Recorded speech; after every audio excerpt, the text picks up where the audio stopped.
Hello aspirants, welcome to India for ಕನ್ನಡದಲ್ಲಿ current affairs ಅನ್ನ ಪ್ರಸ್ತುತಿಪಡಿಸುವ ಸರಣಿಗೆ ನಿಮ್ಮೆಲ್ಲರಿಗೂ ಸ್ವಾಗತ. ನಾನು ಶಿವಲಿಂಗಯ್ಯ. ಸೊ ನಾವಿವತ್ತು ಡಿಸ್ಕಸ್ ಮಾಡ್ತಿರುವಂತಹ ಟಾಪಿಕ್ ಬಂದು NEP 2020ಯ ಅಡಿನಲ್ಲಿರುವಂತಹ ತ್ರಿಭಾಷಾ ನೀತಿಗೆ ಸಂಬಂಧಪಟ್ಟ ಹಾಗೆ ಈ ವಿಡಿಯೋದಲ್ಲಿ ಮಾಹಿತಿ ಹೋಗೋಣ. ಸೊ ಕಾಂಟೆಕ್ಸ್ಟ್ ಅನ್ನು ನೋಡೋದಾದ್ರೆ ರಾಷ್ಟ್ರೀಯ ಶಿಕ್ಷಣ ನೀತಿ 2020 ಏನಿದೆ ಮತ್ತು ಅದಕ್ಕೆ ಸಂಬಂಧಿಸಿದಂತಹ ತ್ರಿಭಾಷಾ ಸೂತ್ರವನ್ನ ಅಥವಾ 3 ಲ್ಯಾಂಗ್ವೇಜ್ ಪಾಲಿಸಿಯನ್ನ ಜಾರಿಗೆ ತರಲು ರಾಜ್ಯ ನಿರಾಕರಿಸೋದ್ರಿಂದ ಕೇಂದ್ರ ಸರ್ಕಾರವು ಸಮಗ್ರ ಶಿಕ್ಷಣ ಯೋಜನೆ ಅಡಿನಲ್ಲಿ ತಮಿಳುನಾಡಿಗೆ ಕೊಡಬೇಕಾದಂತಹ ಅಥವಾ ನೀಡಬೇಕಾದಂತಹ ಅನುದಾನವನ್ನ ತಡೆ ಹಿಡಿದಿದೆ. ಸೊ ಇದು ಕೇಂದ್ರ ಸರ್ಕಾರ ಮತ್ತು ತಮಿಳುನಾಡು ಸರ್ಕಾರ ನಡುವಿನ ಕೆಸರೆರ ಚಾಟಕ್ಕೆ ಎಡೆ ಮಾಡಿಕೊಟ್ಟಿದೆ ಅನ್ನುವಂಥದ್ದು ನಮಗೆಲ್ಲ ಗೊತ್ತಿರೋ ಆಗಿರುವಂತಹ. ಸೊ ಅದರಿಂದಾಗಿ ಏನಿದು ತ್ರಿಭಾಷಾ ಚ್ಯುತ ಅಂತ ನೋಡ್ತಾ ಬಂದಾಗ ಮೊದಲಿಗೆ 1968ರಲ್ಲಿ ಏನು ನಾವು ಕಟೋರಿ ಆಯೋಗ ಅಥವಾ ಕೊಠಾರಿ ಆಯೋಗ ಅಂತ ನಾವೇನು ಕೊಠಾರಿ ಕಮಿಟಿ ಅಂತಲೂ ಕೂಡ ನಾವು ಕರೀತಾ ಬರ್ತೀವಿ. ಸೊ ಇದು ನಮಗೆ 1964 ಮತ್ತು 66ರಲ್ಲಿ ಈ ಸಮಿತಿಯನ್ನು ಫಾರ್ಮ್ ಮಾಡಲಾಗುತ್ತೆ. 66ರಲ್ಲಿ ತನ್ನ ಶಿಫಾರಸುಗಳನ್ನು ಕೇಂದ್ರ ಸರ್ಕಾರಕ್ಕೆ ನೀಡಲಾಗುತ್ತೆ. 1968ರಲ್ಲಿ ಮೊದಲ ರಾಷ್ಟ್ರೀಯ ಶಿಕ್ಷಣ ನೀತಿಯಿಂದ ತರಲಾಗುತ್ತೆ. ಸೊ ಅಲ್ಲಿ ನಮಗೆ ಈ ಒಂದು ಶಿಕ್ಷಣದ ಏನು ತ್ರಿಭಾಷಾ ಸೂತ್ರವನ್ನ ಅಥವಾ ಲೈಕ್ 3 ಲ್ಯಾಂಗ್ವೇಜ್ ಪಾಲಿಸಿಯನ್ನ ತರಲಾಯಿತು. ಸೊ ಏನಿದು ತ್ರಿಭಾಷಾ ಸೂತ್ರ ಅಂತ ನೋಡೋದಾದ್ರೆ ಹಿಂದಿ ಮಾತನಾಡದ ರಾಜ್ಯಗಳಲ್ಲಿ ಇಂಗ್ಲಿಷ್ ಮತ್ತು ಪ್ರಾದೇಶಿಕ ಭಾಷೆಗಳ ಜೊತೆಗೆ ಹಿಂದಿ ಕಲಿಸುವಿಕೆಯನ್ನ ಕಡ್ಡಾಯಗೊಳಿಸಲಾಯಿತು. ಇನ್ನೊಂದ್ಸಲ ಹೇಳ್ತೀನಿ, ಹಿಂದಿಯನ್ನ ಮಾತನಾಡದ ರಾಜ್ಯಗಳಲ್ಲಿ ಅಂದ್ರೆ ಹಿಂದಿಯನ್ನ ಯಾವ ರಾಜ್ಯಗಳಲ್ಲಿ ಫಾರ್ ಎಕ್ಸಾಂಪಲ್ ಸದರ್ನ್ ಸ್ಟೇಟ್ಗಳಲ್ಲಿ ಅಥವಾ ನಾರ್ತ್ ಈಸ್ಟ್ ಸ್ಟೇಟ್ಗಳಲ್ಲಿ ಅಥವಾ ವೆಸ್ಟ್ ಬೆಂಗಾಲ್ ಅಲ್ಲಿ, ಜಮ್ಮು ಕಾಶ್ಮೀರಲ್ಲಿ ಅಂದ್ರೆ ಎಲ್ಲಿ ಹಿಂದಿಯನ್ನ ಮಾತನಾಡುವುದಿಲ್ಲವೋ ಅಂತಹ ರಾಜ್ಯಗಳಲ್ಲಿ ಇಂಗ್ಲಿಷ್ ಮತ್ತು ಆಯಾ ರಾಜ್ಯಗಳ ಪ್ರಾದೇಶಿಕ ಭಾಷೆಗಳ ಜೊತೆಗೆ ಹಿಂದಿಯನ್ನ ಮ್ಯಾಂಡೇಟರಿಯಾಗಿ ಕಡ್ಡಾಯವಾಗಿ ಕಲಿಸುವಂತಹ ಒಂದು ಶಿಕ್ಷಣ ಚೌಕಟ್ಟನ್ನ, ಶಿಕ್ಷಣದ ನೀತಿಯನ್ನ ಇದು ನಮಗೆ ಕೊಡಲಾಗುತ್ತೆ. ಸೊ ಈ ಕೊಠಾರಿ ಆಯೋಗದ ಪ್ರಕಾರ ನೀಡಲಾದಂತಹ 3 ಲ್ಯಾಂಗ್ವೇಜ್ ಪಾಲಿಸಿನ ನೋಡಿದರೆ ಮೊದಲ ಭಾಷೆ ಮಾತೃಭಾಷೆಯಾಗಿರುತ್ತೆ. ಅಂದ್ರೆ ಮದರ್ ಟಂಗ್ ಅಂತ ನಾವೇನ್ ಕರಿತೀವಿ, ಮಾತೃಭಾಷೆಯಲ್ಲಿ ಅಥವಾ ಆ ರಾಜ್ಯಗಳ ಪ್ರಾದೇಶಿಕ ಭಾಷೆಗಳ ಶಿಕ್ಷಣವನ್ನು ನೀಡುವಂಥದ್ದು. ಎರಡನೇ ಭಾಷೆಯನ್ನ ಹಿಂದಿ ಮಾತನಾಡುವ ಭಾಷೆಗಳಲ್ಲಿ ರಾಜ್ಯಗಳಲ್ಲಿ ಆಧುನಿಕ ಭಾರತದ ಭಾಷೆಗಳು ಅಥವಾ ಇಂಗ್ಲಿಷ್ ಭಾಷೆಯನ್ನು ಕೊಟ್ಟಿರುತ್ತೆ. ಬಟ್ ಹಿಂದಿ ಮಾತನಾಡದ ಭಾಷೆಗಳಲ್ಲಿ ಹಿಂದಿ ಅಥವಾ ಇಂಗ್ಲಿಷ್ಗೆ ಆಪ್ಷನ್ ಅನ್ನ ಕೊಡಲಾಗುತ್ತೆ. ಮೂರನೇ ಭಾಷೆಯಲ್ಲಿ ಬಂದಾಗ ಮೂರನೇ ಭಾಷೆಯಲ್ಲಿ ಹಿಂದಿಯನ್ನ ಮಾತನಾಡುವ ಭಾಷೆಗಳಲ್ಲಿ ಇಂಗ್ಲಿಷ್ ಅಥವಾ ಆಧುನಿಕ ಭಾರತದ ಭಾಷೆಯನ್ನ ಕೊಟ್ಟಿರ್ತಾರೆ.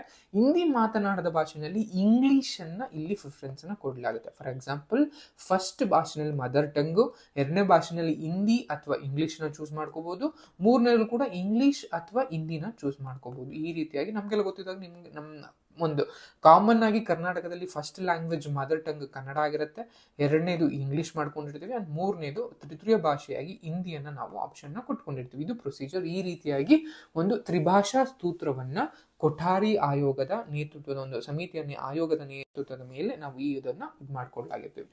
ಸೊ ಇದನ್ನ ನಾವು ನೋಡ್ತಾ ಬಂದಾಗ ಲೈಕ್ NEP 2020 ಅಂತ ನಾವೇನ್ ಕರಿತೀವಿ, ರಾಷ್ಟ್ರೀಯ ಶಿಕ್ಷಣ ನೀತಿ 2020ರಲ್ಲಿ ತಂದಂತಹ ಈ ನೀತಿನಲ್ಲಿ ಒಂದಷ್ಟು ಪರಿಷ್ಕರಣೆಗಳನ್ನ ಮಾಡಲಾಯಿತು. ಇದ್ರ ಪ್ರಕಾರ ಸೊ ತ್ರಿಭಾಷಾ ಸೂತ್ರವನ್ನ ಲೈಕ್ ನಮ್ಯತೆಯೊಂದಿಗೆ ಮತ್ತೊಮ್ಮೆ ಉಳಿಸ್ಕೊಳ್ಳಾಯ್ತು, ಇದನ್ನ ತೆಗಿಲಾಗ್ಲಿಲ್ಲ. ಫಾರ್ ಎಕ್ಸಾಂಪಲ್ ಲೈಕ್ 68 ನಲ್ಲಿ ನಾವೇನ್ ಮಾಡಿದೋ ಅದಾದ್ಮೇಲೆ ಕೂಡ 84 ಇನ್ನೊಂದ್ಸಲ ಅದನ್ನ ರಿಅಮೆಂಡ್ ಮಾಡಿ ತಿರುಗೋ ತ್ರಿಭಾಷಾ ಸೂತ್ರನ ಉಳಿಸ್ಕೋತೀವಿ. ಸೊ 2020ನಲ್ಲೂ ಕೂಡ ನಾವು ಈ ತ್ರಿಭಾಷಾ ಸೂತ್ರವನ್ನ ಉಳಿಸ್ಕೊಂಡಿದೀವಿ, ತೆಗ್ದಾಕಿಲ್ಲ. ಬಟ್ ಕೆಲವು ನಮ್ಯತೆಯನ್ನ ಅಂದ್ರೆ ರಿಜಿಡಿಟಿ ಏನಿರುತ್ತೋ ಅದನ್ನೆಲ್ಲ ತೆಗ್ದಾಕಿ ನಮ್ಯತೆಯೊಂದಿಗೆ ಮತ್ತೊಮ್ಮೆ ಉಳಿಸ್ಕೊಂಡಿದೀವಿ. ಕನಿಷ್ಠ ಭಾರತಕ್ಕೆ ಸಂಬಂಧಪಟ್ಟಂತಹ ಸ್ಥಳೀಯ ಆಗಿರುವಂತಹ 2 ಭಾಷೆಗಳನ್ನ ಸೊ ನಾವಿದ್ರಲ್ಲಿ ಆಯ್ಕೆ ಮಾಡ್ಕೋಬಹುದಾಗಿರುತ್ತೆ. ಅಂಡ್ ಅದ್ರ ಜೊತೆಗೆ ಇಲ್ಲಿ ಯಾವುದೇ ರಾಜ್ಯದ ಮೇಲೆ ಯಾವುದೇ ಭಾಷೆಯನ್ನ ಏರಲಾಗಿಲ್ಲ ಅಂತ 2020ನಲ್ಲಿ ಇರುವಂತಹ NEP ನಲ್ಲಿ ಹೇಳುವಂಥದ್ದು. ಅದ್ರ ಜೊತೆಗೆ ಈ NEP ಅದು ರಾಷ್ಟ್ರೀಯ ಶಿಕ್ಷಣ ನೀತಿ ಸಂಸ್ಕೃತ ಕಲಿಕೆಯನ್ನ ಪ್ರೋತ್ಸಾಹ ಮಾಡ್ತಾ ಬಂದಿದೆ. ಸೊ ಅದು ನಮಗೆ ಮುಖ್ಯವಾಗಿರುವಂಥದ್ದು. ಅಂಡ್ ತ್ರಿಭಾಷಾ ಸೂತ್ರದ ನಮ್ಗೆ ಇಂಪಾರ್ಟೆನ್ಸ್ ಏನಕ್ಕೆ ಬೇಕು ಅಂತ ಬಂದಾಗ ಬಹುಭಾಷಾ ಪ್ರಾವೀಣ್ಯತೆ ಅಂತ ಕರಿತೀವಿ. ವಿದ್ಯಾರ್ಥಿಗಳು ಬಹುಭಾಷೆಯನ್ನ ಕಲಿಯೋದ್ರಿಂದಾಗಿ ಅಥವಾ ಅವ್ರಿಗೆ ಪ್ರೋತ್ಸಾಹವನ್ನ ಕೊಡೋದ್ರಿಂದಾಗಿ ಅರಿವಿನ ಒಂದು ಕೌಶಲ್ಯವನ್ನ, ಸಂವಹನದ ಒಂದು ಕೌಶಲ್ಯವನ್ನ ಹೆಚ್ಚು ಸುಧಾರಿಸ್ಕೊಳ್ತಾರೆ ಅನ್ನುವಂಥದ್ದು ನಮ್ಗೆಲ್ಲರೂ ಲೈಕ್ ಇರುವಂತಹ ಒಂದು ಅಂಶವಾಗಿರುತ್ತೆ. ಅದ್ರ ಜೊತೆಗೆ ರಾಷ್ಟ್ರೀಯ ಏಕೀಕರಣ ಮತ್ತು ಸಾಂಸ್ಕೃತಿಕ ವಿನಿಮಯ ಅಂತ ಕರಿತೀವಿ. ಹಿಂದಿಯೇತರ ರಾಜ್ಯಗಳಲ್ಲಿ ಹಿಂದಿ ಮತ್ತು ಹಿಂದಿ ಮಾತನಾಡುವ ರಾಜ್ಯಗಳಲ್ಲಿ ಪ್ರಾದೇಶಿಕ ಭಾಷೆಗಳನ್ನು ಉತ್ತೇಜಿಸುವ ಮೂಲಕ ಉತ್ತರ ಮತ್ತು ದಕ್ಷಿಣದ ಒಂದು ಭಾಷಾ ವಿಭಜನೆಯನ್ನ ಕಡಿಮೆ ಮಾಡುವಂಥದ್ದು. ಅಂದ್ರೆ ಹಿಂದಿ ಮಾತನಾಡದ ಭಾಷೆಗಳಲ್ಲಿ ಈ ರಾಜ್ಯಗಳಲ್ಲಿ ಹಿಂದಿಯನ್ನ ಪ್ರೋತ್ಸಾಹ ಮಾಡುವಂಥದ್ದು ಮತ್ತು ಹಿಂದಿ ಮಾತನಾಡುವ ಭಾಷೆಗಳಲ್ಲಿ ಲೈಕ್ ಬೇರೆ ರಾಜ್ಯಗಳ ಒಂದು ಪ್ರಾದೇಶಿಕ ಭಾಷೆಯನ್ನ ಪ್ರಮೋಟ್ ಮಾಡೋದ್ರ ಮೂಲಕ ಎರಡೂ ಲೈಕ್ ಡಿವೈಡ್ ಏನಿದೆ ಅಂದ್ರೆ ಉತ್ತರ ಮತ್ತು ದಕ್ಷಿಣ ರಾಜ್ಯಗಳು ಅಂತ ನಾವೇನ್ ಕರಿತೀವಿ, ಈ ಒಂದು ಡಿವೈಡ್ ಅನ್ನ ಕಮ್ಮಿ ಮಾಡುವಂತಹ ಒಂದು ಅಂಶವನ್ನ ನೋಡಬಹುದು.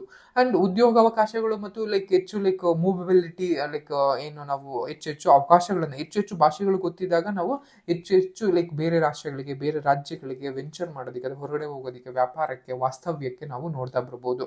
ಅಂಡ್ ಪ್ರಾದೇಶಿಕ ಭಾಷೆಗಳು ಕೂಡ ಇದರಿಂದ ಹೆಚ್ಚು ಬೇರೆಯವರು ಬಂದು ಕೂಡ ಇಲ್ಲಿ ಬೇರೆ ಭಾಷೆಗಳನ್ನ ಕಲಿಯೋದ್ರಿಂದಾಗಿ ಹೆಚ್ಚು ಅವ್ರಿಗೂ ಕೂಡ ಭಾಷೆ ಒಂದು ಅಭಿವೃದ್ಧಿಯನ್ನು ಭಾಷೆನ ಬಲಪಡಿಸುತ್ತೆ ಅನ್ನುವಂಥದ್ದು ಕೂಡ ಕೆಲವು ಅಂಡ್ ತ್ರಿಭಾಷಾ ಸೂತ್ರಕ್ಕೆ ಸಂಬಂಧಪಟ್ಟಂತಹ ಕಳವಳಗಳಿಗೆ ಏನೇನಿದಾವೆ ಅಂತ ನೋಡ್ತಾ ಬಂದಾಗ ಇದು ನಮಗೆ ಇಂಡೈರೆಕ್ಟ್ ಆಗಿ ಮತ್ತು ಡೈರೆಕ್ಟ್ ಆಗಿ ಎರಡೂ ರೀತಿಯಲ್ಲಿ ಹಿಂದಿಯನ್ನ ದಕ್ಷಿಣದ ರಾಜ್ಯಗಳ ಮೇಲೆ ಅಥವಾ ಬೇರೆ ರಾಜ್ಯಗಳ ಹಿಂದಿಯನ್ನ ಮಾತನಾಡದ ರಾಜ್ಯಗಳಲ್ಲಿ ಹಿಂದಿಯನ್ನ ಹೇರ್ತಾ ಇದ್ದಾರೆ ಅನ್ನುವಂಥದ್ದನ್ನ ನೋಡುವಂಥದ್ದು.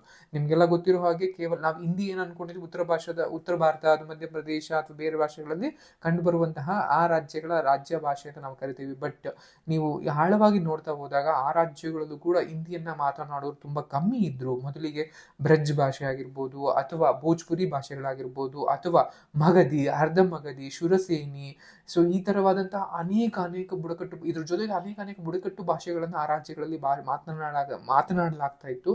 ಬಟ್ ಆ ನಂತರದಲ್ಲಿ ಹಿಂದಿಯನ್ನ ಅಲ್ಲಿನ ಒಂದು ನೇಟಿವ್ ಸ್ಪೀಕರ್ಸ್ ಮೇಲೂ ಕೂಡ ಹೇರಲಾಗಿ ಕೊನೆಗೆ ಇಂದು ಭೋಜ್ಪುರಿ ಮಾತನಾಡುವಂತಹ, ಬ್ರಿಡ್ಜ್ ಮಾತನಾಡುವಂತಹ, ಅರ್ಧ ಮಗಧಿಯನ್ನು ಮಾತನಾಡುವಂತಹ, ಶುರಸೇನವನ್ನು ಮಾತನಾಡುವಂತಹ ಅಥವಾ ಟ್ರೈಬಲ್ ಲ್ಯಾಂಗ್ವೇಜಸ್ಗಳು ಮಾತನಾಡುವಂತಹ ಜನಸಂಖ್ಯೆ ತೀರಾ ಕಮ್ಮಿ ಆಗಿದೆ ಮತ್ತು ಇವರಿಗೆ ಇರುವಂತಹ ಮರ್ಯಾದೆಗಳು ಕೂಡ ಸಿಗ್ತಾ ಇಲ್ಲ ಅನ್ನುವಂಥದ್ದು ನೋಡ್ತಾ ಬಂದಿದ್ವಿ.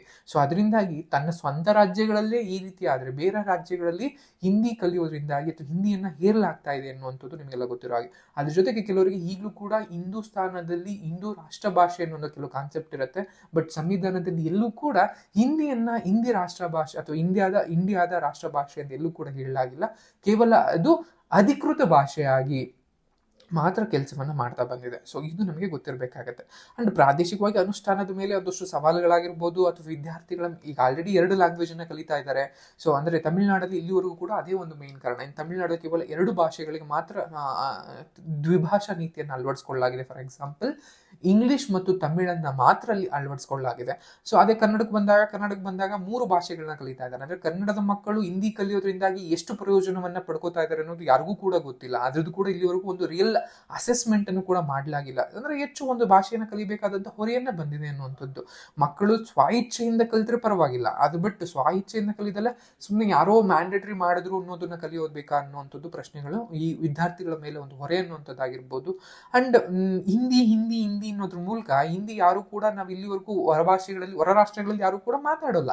ಸೊ ಅದ್ರ ಬದಲಿಗೆ ಇಲ್ಲಿನ ಒಂದು ಜನಸಂಖ್ಯೆ ಹೊರ ರಾಷ್ಟ್ರಗಳಲ್ಲಿ ಹೆಚ್ಚು ಒಂದು ಉದ್ಯೋಗಕ್ಕೋ ಅಥವಾ ವಾಸ್ತವ್ಯಕ್ಕೋ ಮತ್ತೊಂದು ಕೆಲಸಗಳಿಗೆ ಈಸಿ ಆಗುವಂತಹ ಸುಲಭವಾಗುವಂತಹ ಪ್ರಾದೇಶಿಕ ಇಲ್ಲಿ ಕಿತ್ತಾಡೋದ್ರ ಬದಲು ವಿದೇಶಿ ಭಾಷೆಗಳನ್ನ ಕಲಿಸೋದು ಅಂದ್ರೆ ಮಾಡಬೇಕಾಗಿದೆ. ಅಂದ್ರೆ ಹಿಂದಿಯನ್ನ ಕಲಿಸೋದ್ ಬದಲಿಗೆ ಸೊ ಲೈಕ್ ಫ್ರೆಂಚ್ ಅನ್ನೋ, ಜಾಪಾನೀಸ್ ಅನ್ನೋ, ಸ್ಪ್ಯಾನಿಷ್ ಅನ್ನೋ, ಜರ್ಮನ್ ಅನ್ನೋ ಕಲಿಸೋದ್ರ ಮೂಲಕ ಮಕ್ಕಳ ಒಂದು ಕೌಶಲ್ಯವನ್ನ ಹೆಚ್ಚಿಸುವಂತಹ, ಉದ್ಯೋಗ ಕೌಶಲ್ಯಗಳನ್ನ ಹೆಚ್ಚು ಕೊಡುವಂತಹ, ಅಂದ್ರೆ ಹಿಂದಿ ಭಾಷೆ ಕಲಿಯೋದ್ರಿಂದಾಗಿ ಎಷ್ಟು ಜನಕ್ಕೆ ಲೈಕ್ ಉದ್ಯೋಗ ಸಿಗುತ್ತೆ.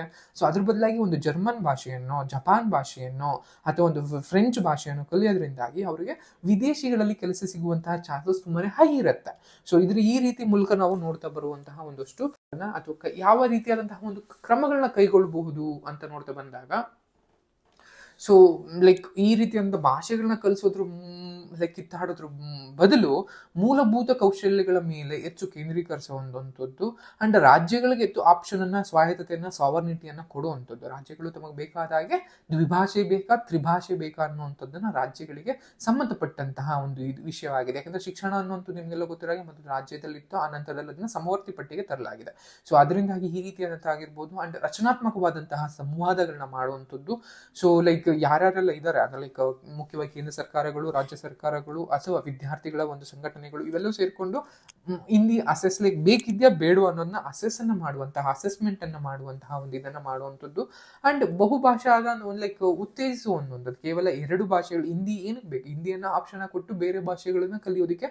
ಅಂದ್ರೆ ಈ ತಮಿಳು ಅಥವಾ ಸದರ್ನ್ ಸ್ಟೇಟ್ಗಳ ವಾದ ಏನು ಅಂತ ಅಂದ್ರೆ, ನಾವು ಉತ್ತರದ ಭಾಷೆಯಾದಂತಹ ಹಿಂದಿಯನ್ನ ಕಲಿತಾ ಇದೀವಿ, ಅದೇ ಉತ್ತರದವರು ದಕ್ಷಿಣದ ಎಷ್ಟು ಭಾಷೆಗಳನ್ನ ಕಲಿತಿದ್ದಾರೆ ಅನ್ನುವಂಥದ್ದು. ಅಂದ್ರೆ ಈ ಕರ್ನಾಟಕದ ಯಾವುದೋ ಒಂದು ಕುಗ್ರಾಮದಲ್ಲಿರುವಂತಹ ಸರ್ಕಾರಿ ಶಾಲೆಯಲ್ಲಿ ಒಂದು ಹುಡುಗ ಹಿಂದಿಯನ್ನ ಕಲಿತಿದ್ದಾನೆ. ಅಂದ್ರೆ ಹಿಂದಿ ಅವನಿಗೆ ಎಷ್ಟು ಉಪಯೋಗ ಆಗುತ್ತೆ, ಅದರಿಂದ ಹಿಂದಿಯಿಂದ ಅವನು ಏನು ಕಲಿಬಹುದು ಅಥವಾ ಏನನ್ನ ಮಾಡಬಹುದು ಅನ್ನುವಂಥ ಒಂದು ಪ್ರಶ್ನೆ.